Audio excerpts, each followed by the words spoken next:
आज हम लोग क्लास 10th के लिए हिस्ट्री का फर्स्ट चैप्टर का टेस्ट लेने जा रहे हैं। ऑरल टेस्ट होगा और ये लाइव टेस्ट भी रहेगा, तो आप लोग अंत तक वीडियो में बने रहिएगा।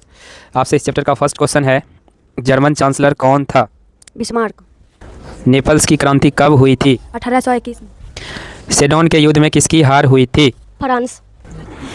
किसने अपने देश में अनिवार्य सैन्य सेवा लागू की थी? बिस्मार्क। किस शासक वंश की पुनर्स्थापना वियना कांग्रेस द्वारा की गई थी? बर्बन वंश।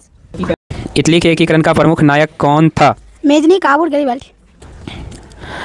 1853 से 54 के क्रीमिया युद्ध में काबुल ने किस देश की ओर से युद्ध में सम्मिलित होने की घोषणा की? फ्रांस। यूनानी स्वतंत्रता संग्राम के दौरान तुर्की के समर्थन में कौन था? मिस्र। 1870 में फ्रांस और प्रसा के बीच युद्ध कहाँ हुआ था? सेडोन में। युद्ध के बाद जर्मनी का एकीकरण हुआ। सेडोन का युद्ध। यूरोप का मरीज किसे कहा जाता है? तुर्की। यंग यूरोप का संस्थापक कौन था? मेजिनी। टिप्पू सुल्तान कहाँ के शासक थे? मैसूर। गेरिबाल्डी पेशे से क्या था? नाविक।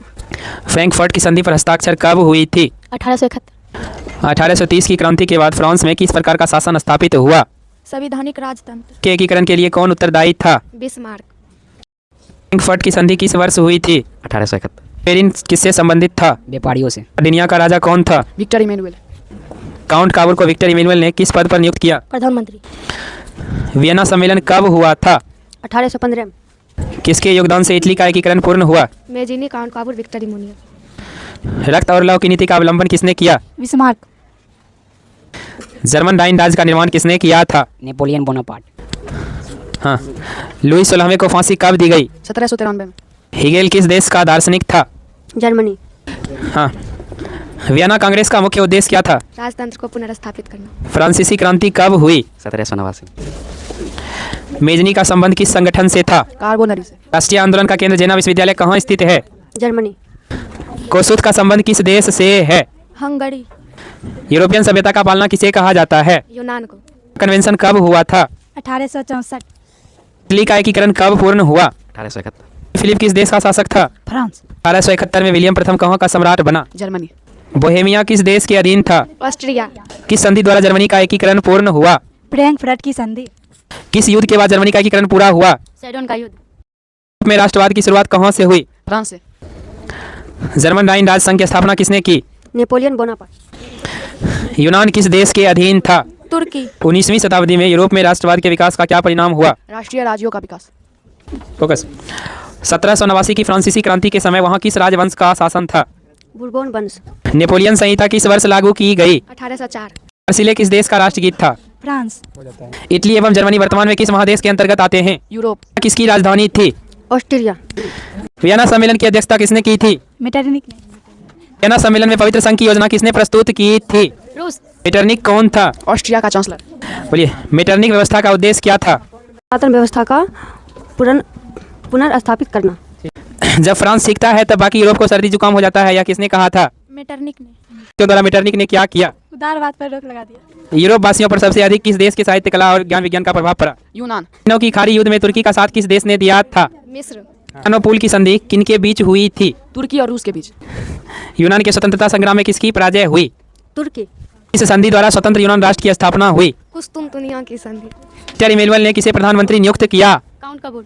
1930 की क्रांति के बाद फ्रांस में किस प्रकार का शासन स्थापित हुआ? संवैधानिक राजतंत्र। का मरीज किसे कहा जाता था? तुर्की को। यंग इटली की स्थापना किसने की थी? मेजनी ने। क्रीमिया के युद्ध में संयुक्त सेना का साथ किसने दिया था? काउंट काबुल। लाल कुर्ती का गठन किसने किया था? गैरिबाल्डी। गुएल्फ आंदोलन कहाँ हुआ था? इटली। जर्मनी के एकीकरण में किसकी महत्वपूर्ण भूमिका थी? बिस्मार्क। 39 राज्यों के जर्मन महासंघ की स्थापना किसने की थी? मेटरनिक ने। बिस्मार्क प्रसा का प्रधानमंत्री किस वर्ष बना था? 1864 में। जर्मनी के एकीकरण के लिए बिस्मार्क ने कितने युद्ध किए? 3। सेडोवा के युद्ध में किसकी पराजय हुई थी? ऑस्ट्रिया। सेडोन का युद्ध किनके बीच हुआ था? फ्रांस और परासा के बीच। सेडोन का युद्ध किस वर्ष हुआ था? 1870 में। में किसकी पराजय हुई थी? फ्रांस की। का युद्ध किस वर्ष हुआ था? 1866। सामाजिक विभाजनों को हल करने का सबसे अच्छा तरीका क्या है? लोकतंत्र। भारत में कहाँ महिलाओं के लिए आरक्षण की व्यवस्था है? पंचायती राज व्यवस्था। बिहार में पंचायती राज संस्थाओं में महिलाओं के लिए कितनी सीटें आरक्षित है? 50%। सांप्रदायिक राजनीति किस धारणा पर आधारित है? एक धर्म दूसरे धर्म से श्रेष्ठ। कौन लोकतंत्र में रंगभेद के विरोधी नहीं थे? जेठगुरी। जब हम लैंगिक विभाजन की बात करते हैं तो हमारा अभिप्राय होता है समाज में दी गई स्त्री और पुरुष को असमान लिंग की भूमिका है। राष्ट्रीय महिला दिवस की तिथि को मनाया जाता है? 8 मार्च। सांप्रदायिक राजनीति किस पर आधारित है? धर्म पर। आगामी लोकसभा में महिला सदस्यों की संख्या कितनी है? 61। राष्ट्रीय महिला दिवस की घोषणा किस संस्था ने की? संयुक्त राष्ट्र किस समुदाय ने ब्रुसेल्स में बहुमत का गठन किया? फ्रेंच भाषी समुदाय। किसने कहा कि धर्म को कभी भी राजनीति से अलग नहीं किया जा सकता है? महात्मा गांधी। वाद की भावना का कुपरिणाम क्या है? अलगाववाद। महिला दिवस की घोषणा किस वर्ष में की गई थी? 1972। आगामी लोकसभा चुनाव के पूर्व लोकसभा में महिलाओं की भागीदारी कितनी थी? 10%। रंग भेद की नीति के विरुद्ध आवाज उठाने वाले कौन थे? Martin Luther king. में राष्ट्रीय महिला आयोग अधिनियम कब बना? 1990 में। सामाजिक विभेद का एक अच्छा परिणाम क्या है? लोकतंत्र को सख्त बनाना। मौखिक लाइव टेस्ट में जो फर्स्ट रैंक लाए हैं उनका नाम है आलोक कुमार। हम आलोक कुमार को 2 कलम से सम्मानित कर रहे हैं। आलोक कुमार के लिए आप लोग एक बार इसके स्वागत में जोरदार ताली बजा दीजिए।